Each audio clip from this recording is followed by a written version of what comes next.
Mouettes, baigneuses, enfants à vélo, surfeurs. Scènes heureuses des côtes basques et landaises. Une invitation à croquer la vie.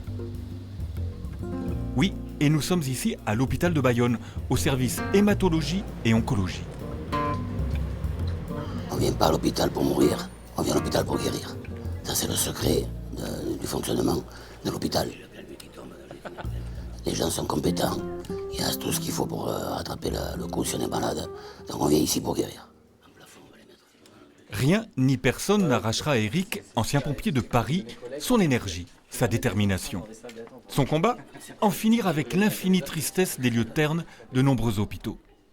Quand j'ai eu mon cancer des cordes vocales, les salles d'attente, les couloirs d'attente, c'était une catastrophe. Les sièges des banquettes en fin de vie, les murs gris, les plafonds violets, enfin un truc. À l'hôpital, si vous avez un mur blanc ou un mur gris, vous n'avez rien qui vous empêche de faire marcher le vélo dans la tête. Parce que votre regard s'arrête nulle part. C'est du vide. Donc quand on est dans ce stade-là, il y a l'angoisse, il y a le souci. Il n'y a rien de pire qu'un patient qui va entendre le résultat d'une ordonnance ou une consultation et qui est comme ça dans la salle d'attente et qui baisse la tête. Il n'y a rien de pire. Le mec dans la salle d'attente, il doit lever la tête, être interpellé par un paysage, par un éclairage, par un son. Voilà. C'est le but. Eric a donc créé la Peña Quimio, qui récolte des fonds pour mettre de la couleur à l'hôpital de Bayonne depuis plus de 10 ans. Des interventions moins accessoires qu'il n'y paraît.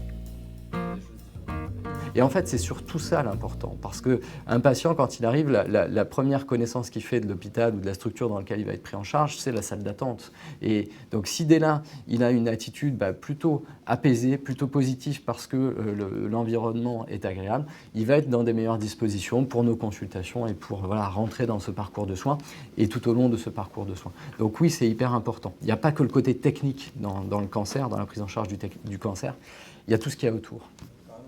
Avec Jean-Claude, un ami de Quimio, Eric associe étroitement les chefs des services oncologie et hématologie afin de mieux cerner les besoins des patients qui viennent en consultation, ici, au rez-de-chaussée, et des personnels qui y travaillent. Ainsi s'opère une belle synergie.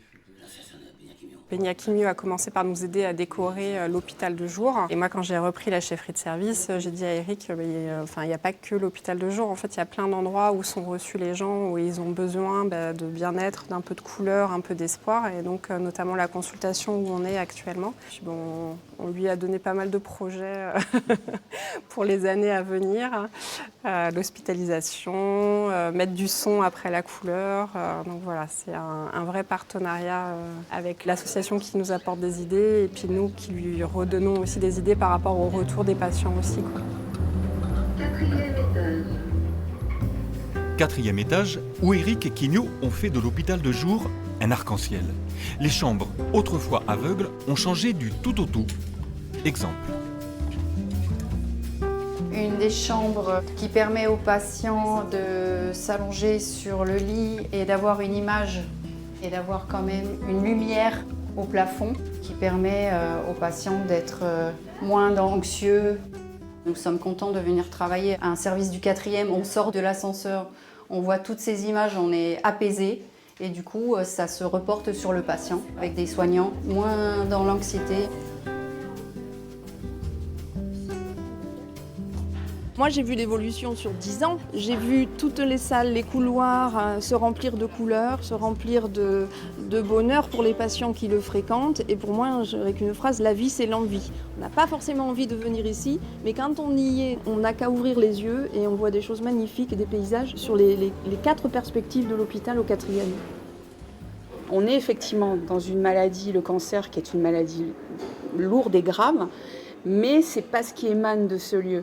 Et donc forcément, ça redynamise, ça donne envie d'aller chercher cette résilience pour justement que le combat soit moins laborieux. On a beaucoup de chance en France d'avoir ça et on a beaucoup de chance d'avoir des associations 100% bénévoles qui réalisent ces œuvres, parce que ce sont des œuvres. Des fresques conçues par 2 jeunes artistes travaillant pour Graffiti, société Biarrotte qui réalise l'impression des graphes sur des supports spéciaux validés par l'hôpital. Quimio a également financé l'installation de caméras qui permettent aux infirmières de mieux accueillir depuis leur bureau l'arrivée des patients.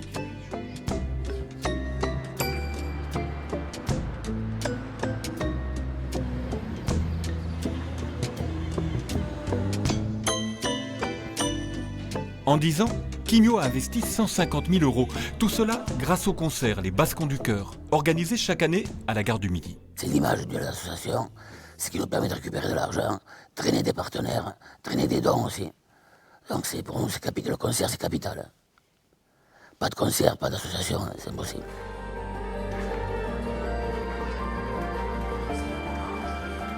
Cheville ouvrière du concert annuel, Gorka Robles. Grâce à son réseau d'amis artistes, il propose un super plateau solidaire et remplit la gare du Midi. Ma tante Stichou, qui était une grande chanteuse du Pays Basque, qui était morte d'une leucémie.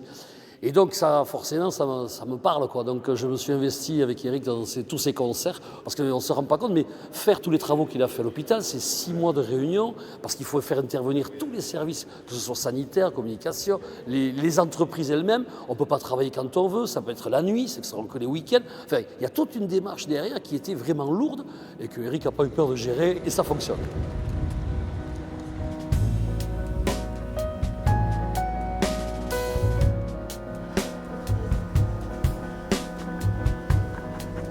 Il faut savoir qu'on fait du bien, mais ça me fait beaucoup de bien à moi. Donc quelque part, ça m'a fait autant de bien à moi que je fais à l'hôpital. Et tous ensemble avec l'envie de faire.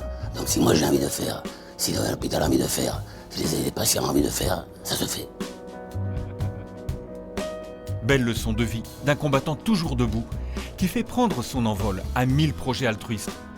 Il me fait penser à l'oiseau du sculpteur Sigor à Anglette, qui malgré toutes les tempêtes, maintient son cap.